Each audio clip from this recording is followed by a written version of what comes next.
Mis hermanos, hay un chiste por ahí que muchos conocéis de una persona que está en el desierto. No es un chiste muy bueno, pero bueno. Como me amáis, sé que me vais a perdonar igualmente.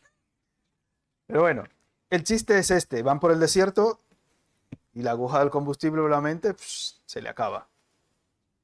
Y el que va conduciendo dice: Dios, obra un milagro y llena este tanque para que pueda otra vez salir de aquí, este desierto, y no me muera. Y ocurre el milagro y se llena el tanque. Y el que ora dice: no lo puedo creer. Para abajo de nuevo. Ya. Bien, pues este año, como comenzamos, es un año bastante peculiar, el 2025, al menos para mí. Ya sabéis. Pero me parece una cosa bastante extraña, pero no porque realmente se extraña, sino por mi propia incredulidad de hombre pecador. Y cuando estaba revisando las notas, les había comentado que yo no había terminado todavía el estudio de los últimos versículos del capítulo 23, aunque el hermano Julián, la última ocasión, intervención que tuvo, nos dio un repaso magistral. Señor le siga usando y guiando. Se ha escondido, que no lo veo al muchacho aquí. Pero bueno, bien, así no ve los piropos y luego se venga, no sea que se venga arriba el muchacho y deje de estudiar, que hay que seguir estudiando y avanzando. Pero fue un repaso que nos dio aquí y nos retó, porque nuestra memoria muchas veces nos patina, pero por la gracia de Dios fue un estudio de mucha bendición. Y tenía yo parte de la otra mitad que me faltó por tratar. Y como les he dicho, si repasáis un poco lo que he ido predicando desde el primer jueves que vine hasta hoy, entenderéis que Dios no hace ninguna cosa por casualidad. No hace ninguna cosa por casualidad. Y cuando me puse a repasar las notas, porque iba a seguir ya con el capítulo 8 del libro, que pasa ya lo que es el capítulo 2, dije: hombre, no puedo hacerlo. Así que voy a terminar hoy ya de cerrar el capítulo 1, porque tenía esas notas ya del estudio del libro de Ferguson que estamos estudiando, y con esto, al menos de mi parte, ya cerraré lo que es el capítulo 1 del libro de Efesios. Eso espero hacer hoy y creo que sí que lo vamos a conseguir, porque la última vez que prediqué no pude terminar las notas que tenía aquí pendientes. Así que bueno, según se desarrolla el mensaje y si usted por lo menos va notando, yo me quedo un poquito estupefacto, así anonadado, y digo: bueno, Señor, me callo y me humillo y predico, y poco más. Así que bueno, vamos a leer del capítulo 1.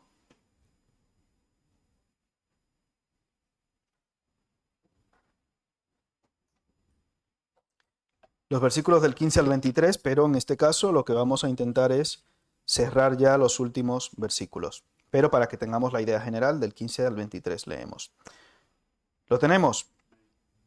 Dice la Escritura: por esta causa también yo, habiendo oído de vuestra fe en el Señor Jesús y de vuestro amor para con todos los santos, no ceso de dar gracias por vosotros, haciendo memoria de vosotros en mis oraciones, para que el Dios de nuestro Señor Jesucristo, el Padre de gloria, os dé espíritu de sabiduría y de revelación en el conocimiento de Él, alumbrando los ojos de vuestro entendimiento, para que sepáis cuál es la esperanza a que Él os ha llamado, y cuáles las riquezas de la gloria de su herencia en los santos, y cuál la supereminente grandeza de su poder para con nosotros los que creemos, según la operación del poder de su fuerza, la cual operó en Cristo, resucitándole de los muertos y sentándole a su diestra en los lugares celestiales. Sobre todo principado y autoridad y poder y señorío y sobre todo nombre que se nombra, no solo en este siglo, sino también en el venidero. Y sometió todas las cosas bajo sus pies y lo dio por cabeza sobre todas las cosas a la iglesia, la cual es su cuerpo, la plenitud de aquel que todo lo llena en todo. Que el Señor nos bendiga en esta tarde con su palabra. Bien, ya vimos la última vez que yo tuve la intervención, al menos aquí con vosotros, cómo había puesto algunos ejemplos de lo que era esta supereminente grandeza que está a disposición de nosotros, pero no a nuestro antojo, sino es una supereminente grandeza que está a nuestra disposición según la voluntad de Dios. y que Cristo, siendo la imagen misma de su sustancia, no declaró, no obró, no operó de la manera que hoy en día vemos a algunos pseudoapóstoles, pseudolíderes diciendo y haciendo y deshaciendo, que ya más o menos sabéis que hemos mencionado, y alguno que tenía la costumbre de hacer algunas prácticas similares a las del Antiguo Testamento. Bien, también vimos que nada podría ni puede separarnos del amor de Dios que es en Cristo Jesús. Y hoy nos centraremos un poquito más en lo que dice en los últimos versículos, por ejemplo, versículos 22 y 23, y sometió todas las cosas bajo sus pies y lo dio por cabeza sobre todas las cosas. ¿A quién? A la iglesia, la cual es ¿qué? Su cuerpo, la plenitud de aquel, en mayúscula, que todo lo llena en todo. A lo largo de este capítulo 1 de Efesios, nosotros los creyentes hemos sido tipificados, por ejemplo, en el versículo 18 como santos. Recuerdan, hay muchos calificativos o adjetivos que se utilizan para referirse a nosotros. En el versículo 18 utiliza la palabra santos, en más de una ocasión lo hace. Dice, al final del mismo, las riquezas de la gloria de su herencia en los santos. En el versículo 4 nos llama escogidos. En el versículo 5, adoptados. En los versículos 11 y 14 nos califica a nosotros los creyentes como una herencia, como una herencia de Dios. Y todo esto para referirse ahora, al final, a nosotros como el cuerpo de Cristo. Cuando nos referimos al cuerpo, nosotros los seres humanos nos referimos a esta morada que tenemos terrestre, a esta morada en la cual nos encontramos. Y leí una frase no hace mucho que decía, el lugar que más debes cuidar es tu cuerpo porque en él vivirás hasta que te mueras. Esto es una frase que leí en una revista médica. El lugar que más deberías cuidar es tu cuerpo porque es el lugar donde vivirás hasta que te mueras. Puede tener sentido, humanamente hablando, pero cuando hablamos de Cristo como esa cabeza del cuerpo, podemos entender que Cristo de esa misma manera también cuida de su iglesia.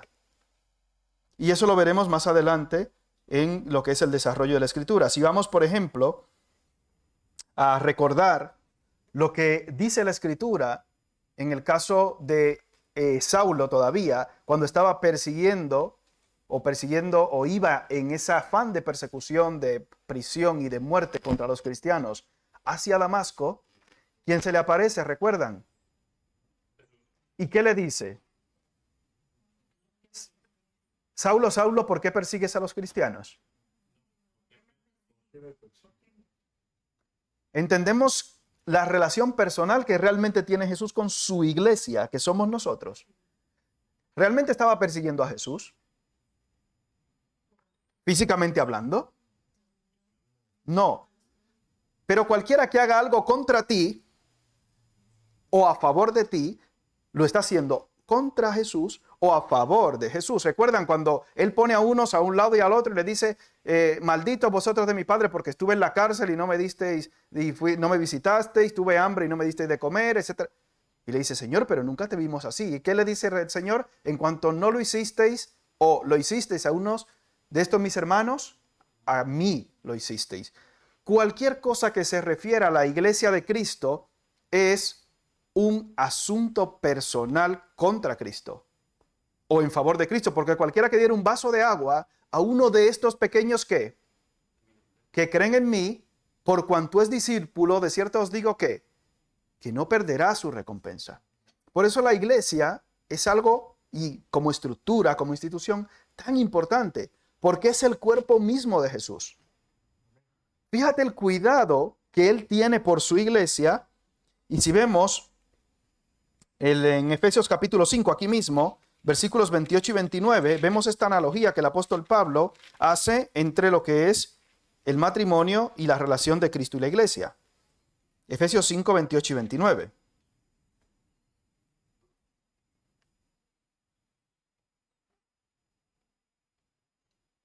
Lo tenemos.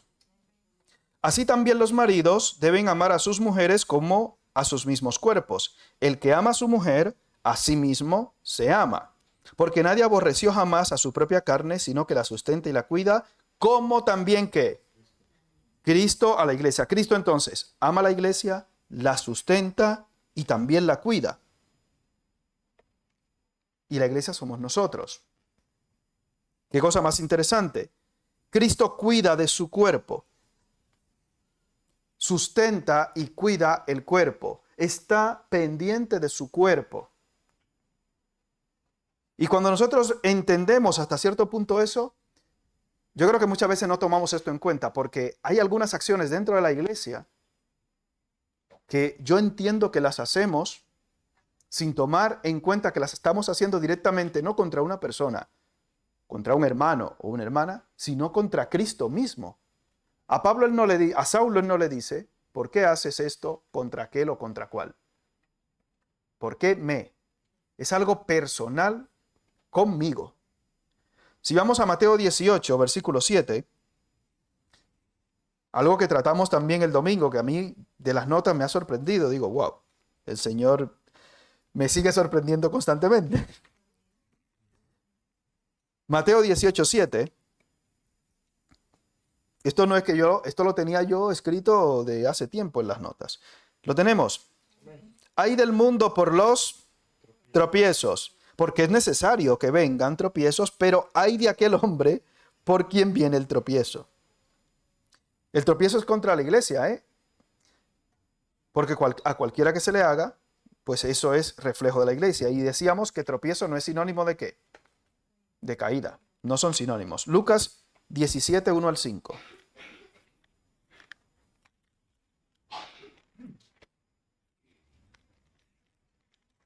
Como ya me mejoré de la garganta, ya no le pido a la gente que lea por mí.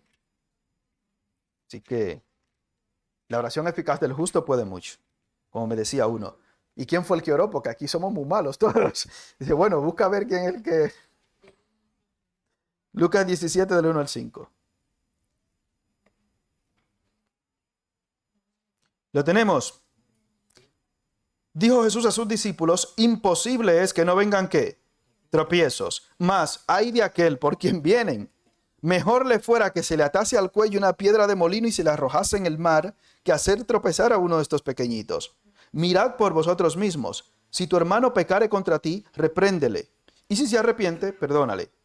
Y si 7 veces al día pecare contra ti, y 7 veces al día volviere a ti, diciendo me arrepiento, perdónale. Y dijeron los apóstoles al Señor, aumentanos la fe. Señor, esto no hay quien lo aguante. ¿Cómo yo voy a aguantar un pesado que está cada 20 minutos, cada 10 minutos? ¡Pum! Perdón. ¡Pum! Sí, sí. Señor, aumentame la fe porque esto no lo aguanto. Hay gente que hace tropezar a creyentes de múltiples maneras, algunas veces de manera consciente y otras de manera inconsciente. Por ejemplo, hace años, esa persona no está aquí en la iglesia, no me malinterpreten, ni miren a nadie, ni anden fisgoneando ropas. Pero había una señora, porque era señora ya, que venía vestida de una manera inapropiada. Ahí lo dejamos. Y alguien hizo el comentario y yo le dije, mira, habla con la hermana tal, una hermana anciana de la iglesia, que era diaconisa, y que ella se acerque y hable con ella. Bueno, y así fue. Se le acercó a la persona y la reacción de la persona fue explotar. En esta iglesia son unos perversos, pero yo no le puedo explicar de manera figurativa cómo venía vestida esta mujer. No voy a dar detalles y tal, pero ya demasiado, se notaba demasiado. Entonces, la hermana se le acercó en el amor de Cristo a decirle, mira hermana, es que, pero vamos, una cosa demasiado llamativo, se pasaba de la raya. Y esa persona se ofendió. Quizás de manera consciente o inconsciente estaba haciendo tropezar a un grupo de gente. Hay de aquel por quien vengan los tropiezos. ¿Qué terminó haciendo esa mujer? No volvió jamás a la iglesia. Bueno, para venir así, pues mira, no pasa nada. Que vaya a otro lado, no pasa nada. Debería haber sido una actitud diferente si hay un nuevo nacimiento en el corazón de esa persona. Porque lo que no se le ha dicho aquí es que venga con un burka. No se le ha dicho que venga con un burka, sino hermana, porque era una cosa demasiado exagerada. No voy a entrar en detalles porque son odiosos, pero demasiado exagerado. Demasiado. Entonces, no podía ser. Estaba haciendo de tropiezo. ¿Era consciente o inconsciente? No lo sé. A veces con nuestros actos o a veces con dejar de saludar a un hermano o una hermana, yo estoy siendo de tropiezo en la casa de Dios. ¿Usted no se ha dado cuenta de eso? Pues dése cuenta. Yo recuerdo una señora un poco mayor, que duró sin hablarme como 2 meses. Y yo digo, qué raro, tengo como 2. Y me dijo, no, es que han pasado 2 domingos y no me ha saludado. Y era porque yo estaba saludando entre líos y cosas, pero no era porque yo tenía la intención de no saludar a esta señora, sino porque entre el lío, a veces ustedes saben que cuando se acaba el culto un poquito tarde salimos corriendo por el hambre, o viene alguien y habla contigo, etcétera, y te puede pasar y puede ser de tropiezo de manera inconsciente. Y eso también es así. Pero cuando lo hacemos de manera consciente, el Señor nos confronta y nos dice, ¿por qué me persigue? ¿Qué haces? Y destaca aquí Ferguson que esta idea de la iglesia como cuerpo de Cristo, él mismo se hace la pregunta, ¿lo habrá aprendido en el camino a Damasco? Porque él, el apóstol Pablo, es el que realmente hace énfasis en esto en el resto de sus cartas. Porque como acabamos de leer en el mismo libro de Efesios y luego veremos en Colosenses, es así, el apóstol Pablo tenía esto muy claro. Y él lo tuvo que aprender de una manera dolorosa, sin anestesia. Y yo recuerdo que cuando, no voy a decir por si acaso viene aquí a visitarme alguna vez, un familiar, siendo niño, no quería comerse una comida que no le gustaba, no era puré de calabacín, no se preocupen, allí no se usa eso, pero había unas comidas concretas que no le gustaban. No, yo no quiero. Y el padre le decía, te la tienes que comer, mi hijo. Sí, pero es que yo no... Vale, mira, hay 2 opciones, con anestesia o sin anestesia. ¿Cuál eliges? Porque no hay más comida. En esta casa se hace una comida para todo el mundo. Ustedes que son más potentados podrán hacer más de una comida. Al niño le gusta esto, a la niña le gusta esto y tal. Pero en los sitios un poquito menos favorecidos se hace una comida para todo el mundo. Y al que no le guste, pues que beba agua. Pero en este caso el niño tenía que comer porque era parte de su desarrollo que coma. Y le decían, te ofrecemos con anestesia o sin anestesia. Pero el resultado va a ser el mismo, te la vas a tener que comer igual. Entonces, a veces este tipo de cosas las aprendemos sin anestesia. Y Pablo, en este caso anteriormente Saulo, la aprendió ¿de qué manera? Pues sin anestesia, porque fue tirado y quedó con los ojos tocados, etcétera, etcétera. ¿Por qué me persigues? La relación que hay entre Cristo y su iglesia es una relación de intimidad, como hemos visto, similar a la que hay en el matrimonio. Y por eso Él la sustenta y la cuida, porque es su propio cuerpo. Cuán celoso es el Señor con su cuerpo. Por ejemplo, el hermano William y yo, que estamos sometidos a una dieta estricta últimamente, estamos cuidando nuestro cuerpo de una manera excepcional. Yo pasa que anoche cené una pizza, pero bueno, es una excepción en la regla. Nosotros normalmente nos cuidamos mucho. Y es menester que te cuides, es menester que nos cuidemos. Porque quizás usted me va a decir, ¿cómo es que Jesús sustenta y cuida a su iglesia? Y estaba yo leyendo esta tarde los informes de la iglesia perseguida y usted dice, vamos a ver. La sustenta y la cuida. Pero la iglesia perseguida está siendo martirizada literalmente en varios países de África. La relación de Cristo con su esposa, la iglesia. La relación del marido con la mujer. Usted muchas veces, leí también una cosa así que decía, usted hace muchas cosas, pero hay reacciones concretas que usted no puede controlar. Usted cuida su cuerpo de una manera excepcional probablemente. ¿Eso quiere decir que usted no se va a enfermar? Usted se va a enfermar. Y es triste, pero eso a veces pasa. La persona más fitness, más atleta, más guay, este va a vivir 100 años, pum, pum, pum. Viene, sale al paso del cebra y lo atropella un coche. Dice, madre mía. ¿O no? Esa es la paradoja de muchas veces que tenemos en esta vida. O le da una enfermedad concreta. Yo conocí tristemente a una persona así, que corría maratones y demás, y cayó enfermo y en un mes paloyo. Hay cosas que se nos escapan de las manos, eso no lo podemos controlar. En nuestro cuerpo pasa eso, nos podemos cuidar mucho, yo no como esto, yo no como aquello, pero eso no quiere decir que no te vas a enfermar. Por norma general, tu cuerpo estará bien cuidado. Igual, tú cuidas a tu esposa de muchas maneras, pero eso no va a evitar que en algunas ocasiones se enfade también. Aunque tú hagas muchas cosas bien, etcétera. Como decía uno, ¿no? Que para agradarle, para tú tener una mujer enamorada, que me enseñaron ese chiste, me lo enseñaron. Pues tiene que ser solamente poquitas cosas.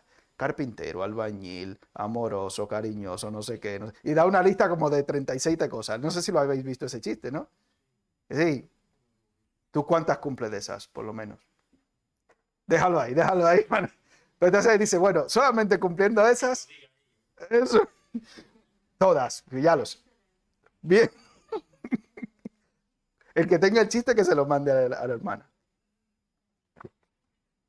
Pero aún así, pues una cosa no quita la otra. Que nosotros seamos amados por Cristo, sustentados por Cristo, que Él nos tenga prácticamente como la niña de sus ojos, no es sinónimo de que no vamos a tener tropiezos y problemas. Y eso también tenemos que entenderlo. Señor, pero ¿cómo que tú me amas? Tú me amas a través del dolor también. Pero ¿cómo así? Te han dicho ya que a los que aman a Dios, ¿qué? Todas las cosas les ayudan a bien. Porque tú eres su cuerpo. Tú eres su cuerpo y nadie te va a amar más que aquel que te creó y te conoce. Uf. ¿Qué quiere quitar el Señor de ti? ¿Qué quiere quitar el Señor de tu vida? Hay cosas en tu vida que están siendo y son de tropiezo o lo serán en el futuro. Y eso nos cuesta muchas veces entenderlo. Yo levanto la mano porque a mí también me cuesta. Intento vivirlo y asumirlo. No es lo mismo conocer la Biblia que vivirla. No es lo mismo conocer la Escritura que vivir y pasar los procesos que vemos en la Escritura, ¿eh? No es lo mismo. Porque en la vivencia de la Escritura es que se sabe de qué pasta y de qué material estamos hechos. Por eso dice la Escritura que Él permitió todas esas cosas en el desierto con Israel. ¿Recuerdan en Deuteronomio? Para afligirte, para probarte, para saber lo que había dónde. Para saber si habías o no de guardar mis mandamientos. Y leíamos y estudiábamos también esa analogía de José, de cómo José pasó por esos procesos tan complicados. Escuchaba una predicación acerca de esto, de cómo ese proceso de la cárcel fue trabajando en el corazón de José para llegar a ser el segundo después de Faraón. Pero si no hubiera pasado por el proceso de la cárcel, no hubiera sido así. Hubiera sido un mayordomo excelente en la casa de Potifar, nada más. Así de simple y así de duro, pero es la realidad. Cristo todo lo llena en todo. Seguimos en Efesios capítulo 1.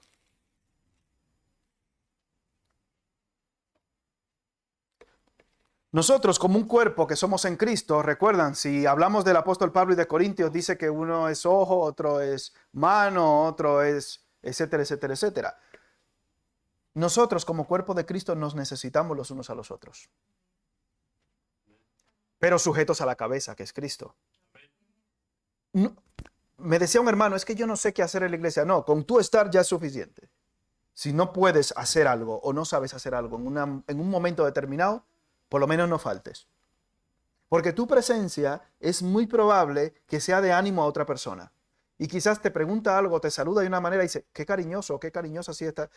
Necesitaba ese abrazo o ese saludo que me dio esa persona. Y tú no sabes a quién está siendo de bendición solamente con tu presencia y con tu saludo. O sea, si somos un cuerpo, nos necesitamos los unos a los otros.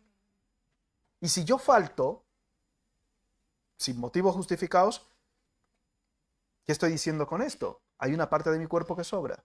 ¿Qué parte te dejaste en tu casa antes de venir? Y decía un cojo, la pata de palo. No, no tenemos patas de palo en la iglesia. En la iglesia no tenemos patas de palo. No somos piratas ni nada de eso. Gracias. Bueno, hay gente que tiene prótesis. Aquí, gracias a Dios, no pasa eso. Hace años sí que teníamos un hermano que sí tenía una prótesis que yo le llevaba y le traía. Bueno, el esposo de la hermana Esperanza, ¿recuerdan? Algunos de los que estaban, Damaris. Él sí se podía dejar un miembro en la casa. Los miembros de la iglesia no podemos faltar porque no hay miembros de plástico en la iglesia. O sea, no hay miembros de madera. Somos el cuerpo de Cristo y el cuerpo de Cristo se mueve a una en un mismo sentir. O sea, estamos entendiendo cómo el Señor nos va llevando a través de la Escritura a conocerle un poco más. Sujetos a Él, que es la cabeza, si un miembro se duele, los demás se duelen con Él. Cuando hay una desavenencia, hay algo extraño, hay algo que pasa ahí. Y eso necesita ser sanado y corregido. Si usted se hincha un dedo, se revienta un dedo, que era la hermana Claudia, la hija de la hermana Lilian, que tenía un dedo malo, enfermo, no me acuerdo por qué era exactamente, se le infectó la uña, etcétera. Y claro, ese dedo, porque está malo, tú no te lo quitas y lo dejas en tu casa. Tú vienes con tu dedo enfermo, como la hermana que tenía la mano enferma, por la recién operación, tú no te quitas la mano y la dejas en tu casa. Tú vienes con tu mano. Vienes con tu mano enferma, pero estás aquí. No, es que hoy no me siento con ánimo de ir a la iglesia. No, tienes que estar. Tienes que estar, aunque estés así. Porque eres miembro importante también del cuerpo de Cristo. Entonces, claro, por eso Pablo advierte, bueno, el libro de Hebreos advierte, no dejando de congregarse como algunos tienen por costumbre. Yo tengo que procurar estar siempre, porque yo soy parte de ese cuerpo de Cristo y una parte importante. ¿Qué tan importante soy? Muy importante, seguro. ¿Hay alguna parte de tu cuerpo que no consideres importante? Venga, que te la vamos a cortar ahora mismo.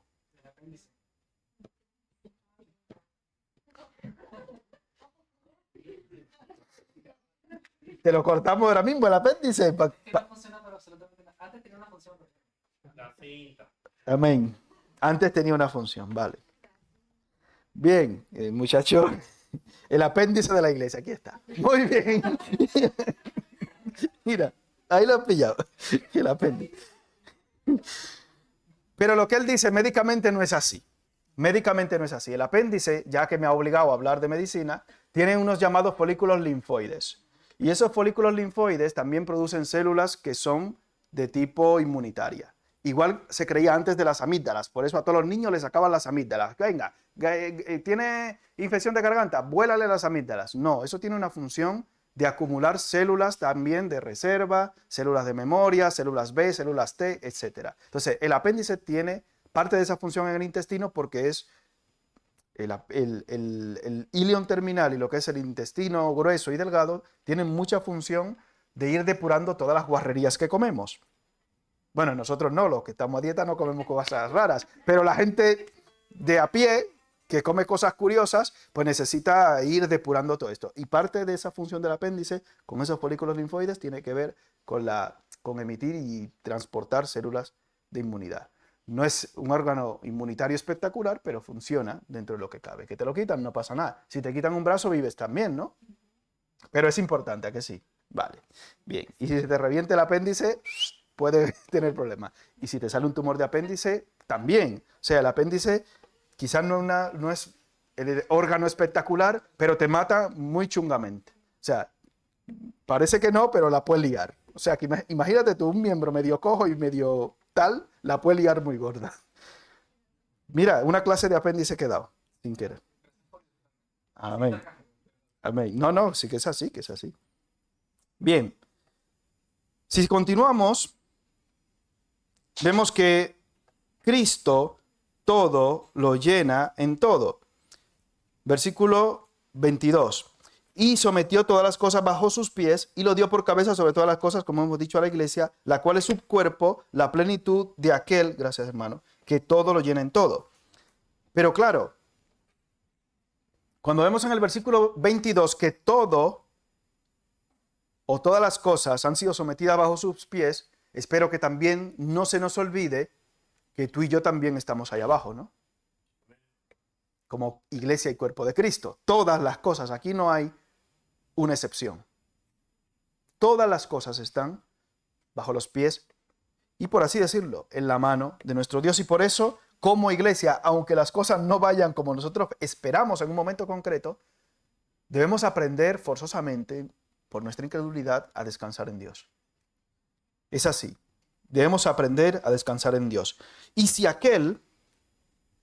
nosotros formamos parte de ese cuerpo, la plenitud de aquel que todo lo llena en todo, la pregunta que quizás deberíamos hacernos personalmente es, ¿qué me falta? He conocido personas llamadas creyentes que dicen, es que me siento vacío, vacía.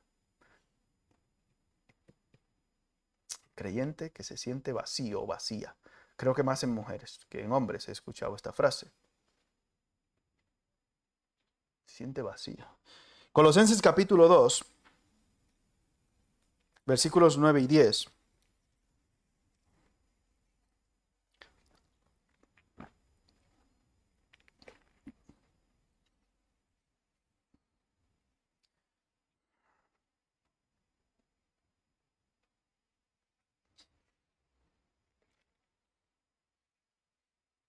Lo tenemos.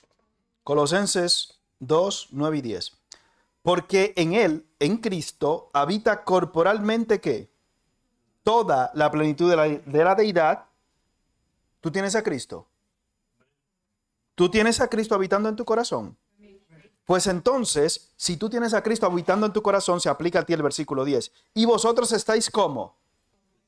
Completos en Él, que es la cabeza de todo principado y potestad. Si tú tienes la sensación en tu vida, en tu corazón, digo esto porque he escuchado más esto en mujeres que en hombres, es que no me entiendes. No, pastor, es que usted no entiende. No, no te entiendo. Pues admito que no te entiendo. Yo he estudiado mucho, pero no te entiendo. Es que no me entienden. Es que a veces la gente quiere resolver todo con la Biblia. ¿Cómo? ¿Cómo así? Que tú eres creyente. Y dices que hay gente que a veces quiere resolver todo con la Biblia. ¿Y con qué tú lo quieres resolver? ¿Con qué quieres resolver tú los problemas de tu vida?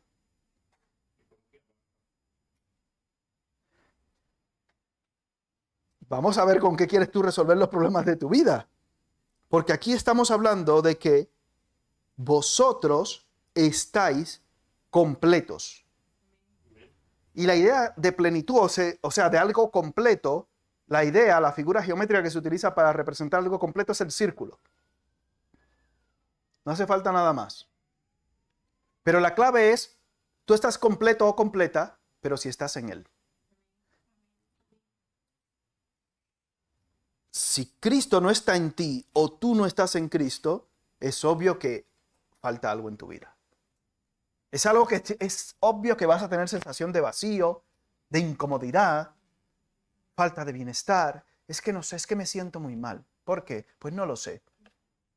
Como que no lo sabe y se siente muy mal. Ahí hay un fallo muy gordo. Arrepiéntase, amiga o amigo. Oye, hoy me ha ofendido, me ha dicho. No, ya, pues sí. Pues, ¿qué quieres que te diga? Hemos dicho que hay uno llamado aquel, Cristo, que todo lo llena en todo, que en Él habita corporalmente la plenitud de la deidad. Y que tú estás completo, pero si estás en Él. Si tú sientes que estás incompleto o incompleta, es porque no estás en Él. Yo creo que no hay que ser un genio para entender eso.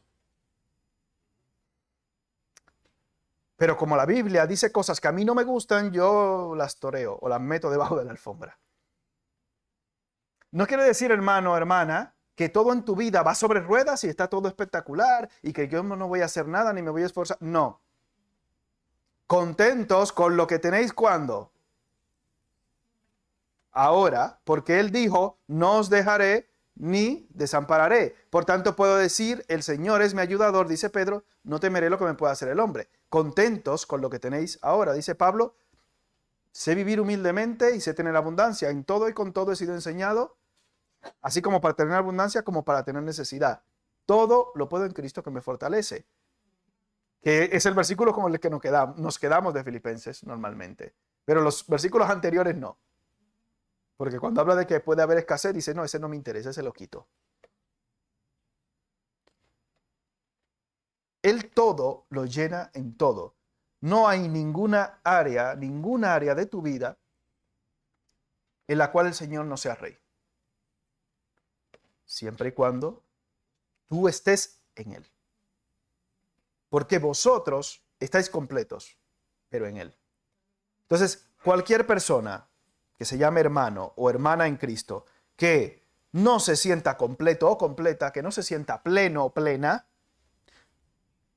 ojo, ahí hay problemas. Hermanita, hermanito, tú estás en Él. Sí, yo leí la Biblia, sí, yo oré, sí, yo he hecho. Estás hablando mucho en pasado, hermanita, hermanito. ¿Cómo está la cosa espiritualmente? Necesitas una prueba gorda que te sacuda para ver dónde estás. ¿Qué pasa? No quiere decir que todo vaya sobre rueda, que no tenemos necesidad, que no tenemos situaciones. Eso tampoco quiere decir. Pero en Cristo estamos completos. No me hace realmente falta nada. ¿Recuerdan ese himno? Nada me falta, pues todo provees, ¿no? Que acabamos de cantar. Grande es que Si yo estoy en Él, yo ya estoy completo. Aquí Ferguson da una definición de lo que es la iglesia, y es la comunidad en la cual Cristo, en quien mora toda la plenitud de Dios, tiene ahora su morada, llenándola en efecto con su presencia, inundándola con su gracia, conformándola a su imagen hasta que sea llena de la semejanza de Él. Si Cristo tiene por nosotros como iglesia, como cuerpo, este cuidado, ¿por qué tantas veces cuestionamos a Dios con las cosas que permite en nuestras vidas y en nuestra iglesia? Nadie va a amar más a la iglesia de Cristo, que somos nosotros, que somos, en este caso, la iglesia local, que aquel que murió por ella. Ni yo, ni usted, ni nadie. ¿Quién es el que más ama a la iglesia? Ah, soy yo. No, Cristo.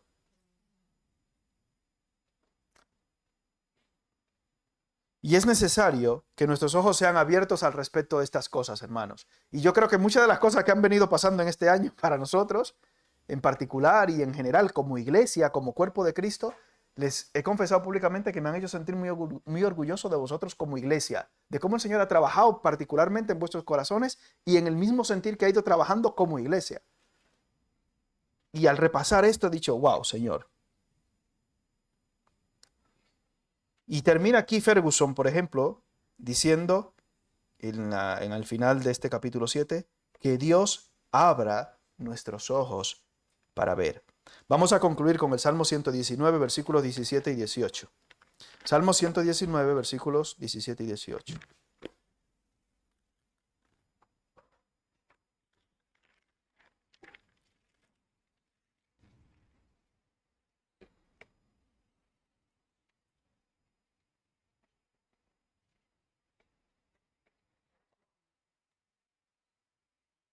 Lo tenemos, Salmo 119, 17 y 18. Dice la Escritura, haz bien a tu siervo, que viva y guarde tu palabra. Abre mis ojos y miraré las maravillas de tu ley. ¿Qué es el bien para ti?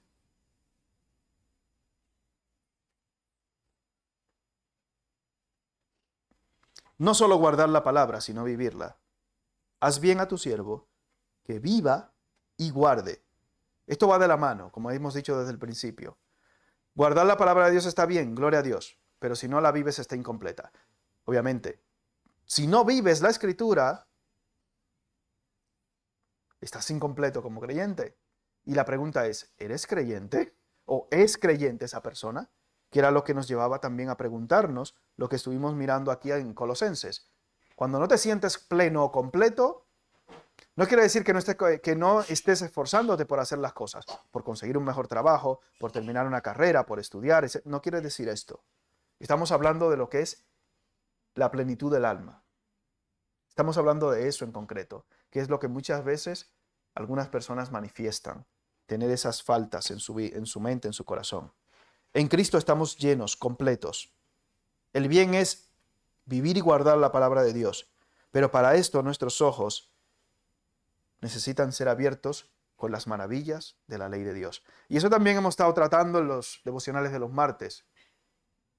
Cómo ver estas riquezas superabundantes de la gracia de Dios nos debería hacer vivir de una manera diferente y sentirnos aún más plenos todavía.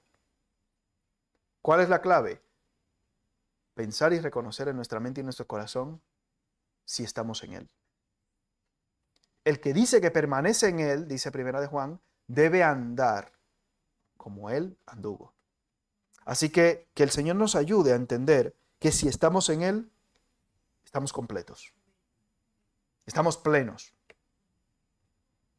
Que vivamos y guardemos la palabra de Dios y que vivamos también con ojos abiertos hacia esas riquezas eternas que Él tiene dispuestas para nosotros. Amén.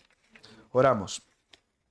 Padre, te damos gracias por este privilegio que nos das de poder aprender un poco más acerca de ti, de aprender acerca de tu cuerpo que es la iglesia. Y también, Padre Celestial, te damos gracias porque tú nos fortaleces y nos guardas según tu santa, divina buena y perfecta voluntad. Padre, gracias por la bendición que es para nosotros poder estar aquí en tu casa en este día. Poder tener comunión con los hermanos y también aprender un poco más. Guíanos y dirígenos y guárdanos también en la vuelta hacia nuestros destinos, que tu Santo Espíritu nos fortalezca y que tu Santo Espíritu nos dé, Señor, la paz y también las herramientas en nuestros corazones que necesitamos para hacer frente al maligno y a sus acechanzas. Gracias, Padre, en el nombre de Jesús. Amén. Amén.